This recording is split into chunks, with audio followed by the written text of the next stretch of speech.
Hey guys, it's Michaela, and today I'm going to walk you through how to loop your YouTube videos on mobile. It's pretty quick and simple, so let's jump in.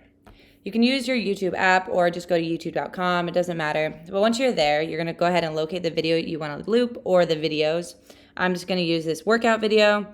As you can see, there's 3 dots at the bottom right hand corner. Go ahead and click on those. It'll bring up this menu bar, and you're going to hit Save to Playlist. It'll give the option to either save it to a previous playlist or go ahead and create your own. I'll just create my own. I'll uncheck all of these boxes and hit workout 3 and then hit create. And then you can go through and add as many videos to that playlist as you want, or you can just use that one video. And then you can hit library at the bottom right hand corner. And then it'll bring up all of the playlists that you've already made. So go ahead and locate that playlist that we just made. All right, so once there, you're gonna go ahead and hit this little box right here, which is the loop box. And this will tell YouTube to loop this video as many times as you want. And if you don't want to loop it anymore, just untoggle it by clicking on it again. And that is how you do it. If you guys have any questions on that, let us know in the comments below. If not, don't forget to like and don't forget to subscribe.